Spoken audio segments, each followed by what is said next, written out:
வணக்கம் நண்பர்களே.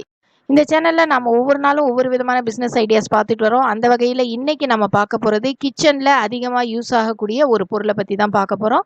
நம்ம இதுக்கு பழைய காலத்துலலாம் பார்த்தீங்க அப்படின்னாக்கா, நம்ம கிச்சன் பாத்திரங்கள விளக்குறதுக்கு சாம்பல், தேங்காய் நார் இந்த மாரி யூஸ் பண்ணிட்டு இருந்தாங்க. இப்ப எல்லாருமே அந்த மாதிரி யாருமே யூஸ் பண்றதில்ல.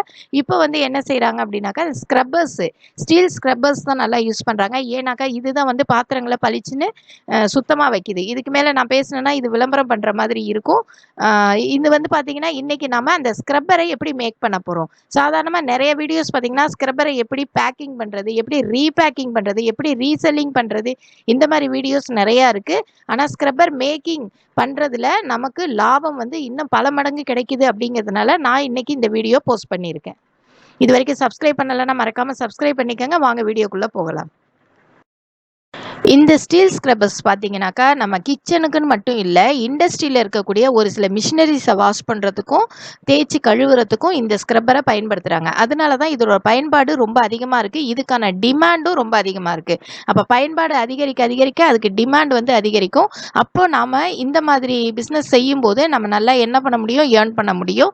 இப்ப இந்த ஸ்டெயின்லெஸ் ஸ்டீல் ஸ்க்ரப்பர் தயாரிக்கிறதுக்கு என்னென்ன ரா மெட்டீரியல்ஸ் வேணும் அப்படின்னு சொல்லி பார்க்கலாம். ஸ்டெயின்லெஸ் ஸ்டீல் ஒயர் காயில் அதுதான் நமக்கு மெயின். இதில் நெக்ஸ்ட் பார்த்தீங்கன்னா பிளிஸ்டர் கேப் அப்படின்னு சொல்லக்கூடிய இந்த கப் மாதிரி இருக்கும். இது இந்த கப்பு வந்து உங்களுக்கு தேவைப்படுது. நெக்ஸ்ட் பார்த்தீங்கன்னா கார்டு பேப்பர், அதுக்கப்புறம் பார்த்தீங்கன்னா இச்சிங் கெமிக்கல்ஸ், இந்த மாதிரியான விஷயங்கள் தான் இதில் தேவைப்படுது.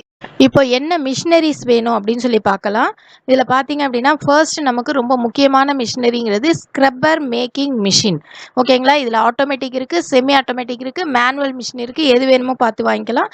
நெக்ஸ்ட்டு கம்ப்ரெசர், அதுக்கப்புறம் என்ன வேணும்னா ஸ்க்ரப்பர் பேக்கேஜிங் மிஷின், நெக்ஸ்ட் பார்த்தீங்கன்னா பேட்ச் கோடிங் மிஷின். இந்த 4 விதமான மிஷினரிஸ் வந்து உங்களுக்கு இதில் தேவைப்படுது.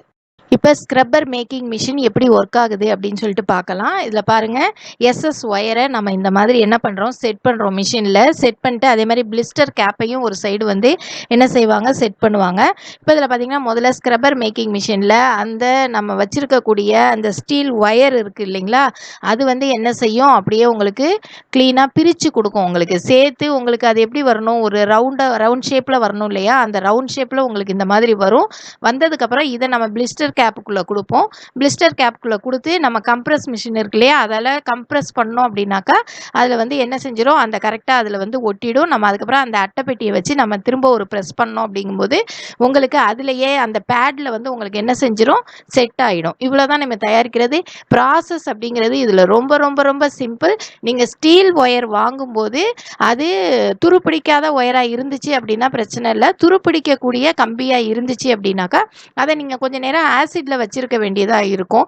ஓகேங்களா? அவ்வளோதான் இதில் ப்ராசஸ் ரொம்ப ஈஸி. நீங்கள் மிஷின் வாங்கிட்டீங்க அப்படின்னாலே ஈஸியாக நீங்கள் என்ன பண்ணிடலாம், மேக் பண்ணிடலாம். ரொம்ப ரொம்ப சிம்பிளான ப்ராசஸ்.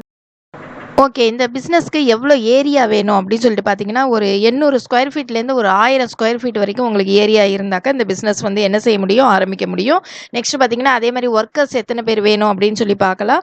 நம்ம வீட்டில் 2 பேர் ஒர்க் பண்ணுற மாதிரி இருந்தோம் அப்படின்னாக்கா அதுக்கப்புறம் நீங்கள் எக்ஸ்ட்ராவாக ஒரு ஹெல்ப்பர் வச்சுக்கிட்டா போதும். இல்லை நமக்கு அந்த மாதிரி வசதி இல்லை அப்படின்னு நினைக்கும் போது ஒரு 3லேருந்து 4 வேலையாட்கள் வந்து உங்களுக்கு தேவைப்படுவாங்க.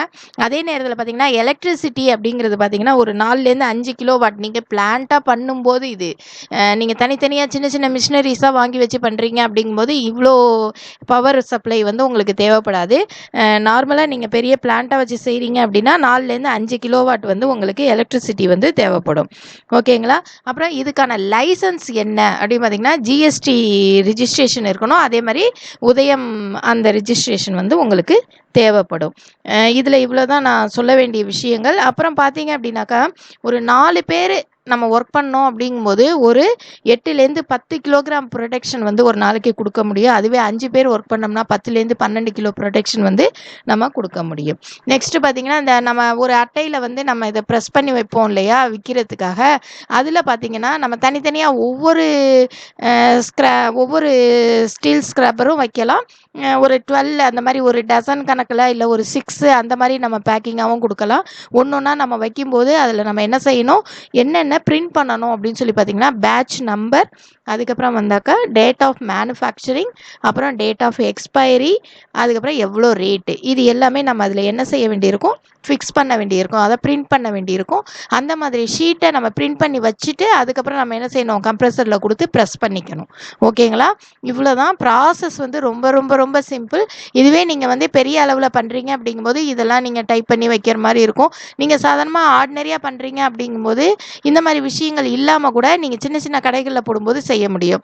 ஆனால் நீங்கள் பெரிய அளவில் நீங்கள் வந்து ஒரு ஆன்லைன்லேயோ இல்லை பெரிய ஒரு பிராண்டடாக நீங்கள் விற்கும்போது கண்டிப்பாக இந்த மாதிரி விஷயங்கள் வந்து அதில் இருந்தாகணும்.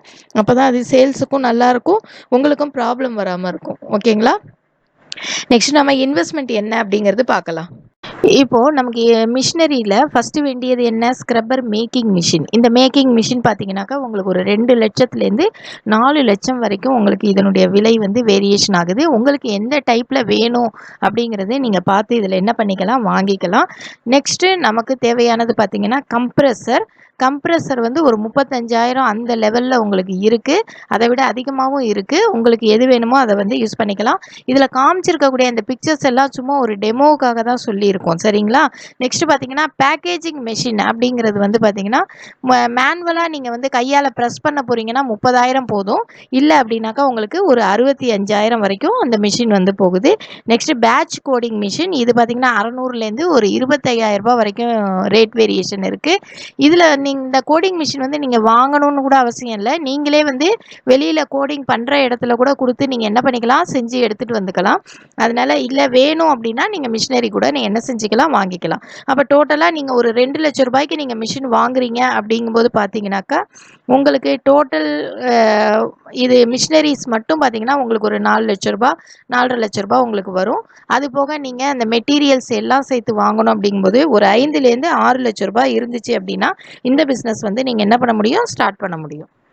இப்போது இதில் ப்ராஃபிட் என்ன இருக்கும் அப்படின்னு சொல்லிட்டு பார்க்கலாம். நீங்கள் 1 கிலோ அப்படிங்கிறதே வந்து இந்த வயர் ஸ்டெயின்லெஸ் ஸ்டீல் வயர் பார்த்தீங்கன்னா உங்களுக்கு ரொம்ப கம்மி, 200 ரூபாய்க்குள்ளே தான் இல்லைங்களா? அப்போ நீங்கள் ஒரு ஸ்க்ரப்பர் மேக் பண்ணுறதுக்கு எவ்வளோ செலவாகும், ஒரு 2 ரூபாயிலேருந்து 3 ரூபா அந்த ரேஞ்சில் தான் உங்களுக்கு செலவாகும். அதுக்கு மேலே உங்களுக்கு ஆக போகிறதில்ல. ஓகேங்களா? நீங்கள் இந்தியா மார்ட்லலாம் பார்த்தீங்கன்னா ஒரு பீஸ் 6 ரூபாய்க்கு விற்கிது. இதுவே நல்ல தரமான ஸ்க்ரப்பராக இருந்தாக்கா ரேட் இன்னும் அதிகமாக இருக்குது. அதுவே நீங்கள் அமேசான், ஃப்ளிப்கார்ட் இந்த மாதிரியான ரீட்டைல் வெப்சைட்ஸில் பார்த்தீங்க அப்படின்னாக்கா உங்களுக்கு வந்து பார்த்தீங்கன்னா ஒரு 3 பேக் வந்து 35 ரூபா அந்த ரேஞ்சில் உங்களுக்கு விற்கிது. இதே மாதிரி 6ஆக கொடுக்குறாங்க, டசனாக கொடுக்குறாங்க. அப்போ நமக்கு லாபம் ப்ராஃபிட் அப்படிங்கிறது இதில் எப்படி இருக்கும் அப்படின்னு சொல்லி பார்த்தீங்கன்னா ஒரு 15லேருந்து ஒரு 25% நீங்கள் இதில் என்ன செய்யலாம், ப்ராஃபிட் எதிர்பார்க்கலாம். சாதாரணமாக ரீபேக்கிங் பண்ணி செய்யுங்க அப்படின்னு சொல்லுவாங்க. ரீபேக்கிங்கை விட நீங்கள் மேனுஃபேக்சரிங் பண்ணி செய்யும்போது இதில் இன்னும் வந்து உங்களுக்கு லாபம் அதிகமாக கிடைக்கும். அதனால் பெரும்பாலும் நீங்கள் நல்ல முதலீடு வச்சுருக்கீங்க அப்படின்னாக்கா நீங்கள் இந்த மாதிரி ஸ்க்ரப்பரை வாங்கி ரீபேக்கிங் பண்ணுறதை விட நீங்கள் ஸ்க்ரப்பர் மேனுஃபேக்சர் பண்ணி அதை விற்று நீங்கள் என்ன பண்ணலாம், நிறைய ப்ராஃபிட் பார்க்கலாம். கம்மியான முதலீடு இருக்கவங்க மட்டும் ரீபேக்கிங்க்கு போனால் போதுமானது. இப்போ மார்க்கெட்டிங் எப்படி பண்ணலாம் அப்படின்னு சொல்லி பார்த்தாக்கா இது எல்லாருக்குமே ஒரு தெரிஞ்ச ஒரு பிஸ்னஸ் தான் இது. இது பார்த்தீங்கன்னா ஸ்டீல் ஸ்க்ரப்பர் எங்கெங்கே விற்குங்கிறது உங்களுக்கு நல்லாவே தெரியும். எல்லா ஹோல்சேல் மளிகை கடைகள், ரீட்டைல் மளிகை கடைகளில் கிடைக்கும். நெக்ஸ்ட் பார்த்தீங்கன்னா டிபார்ட்மெண்ட் ஸ்டோர், சூப்பர் மார்க்கெட்ஸ் இந்த மாதிரி இடத்துல நம்ம சேல் பண்ணலாம். அதுக்கப்புறம் பார்த்திங்கன்னா அமேசான், ஃப்ளிப்கார்ட்டு, அலிபாபா இந்த மாதிரியான ஆன்லைன் தளங்களை நம்ம என்ன செஞ்சுக்கலாம், இந்த மார்க்கெட்டிங்காக நம்ம பயன்படுத்திக்கலாம்.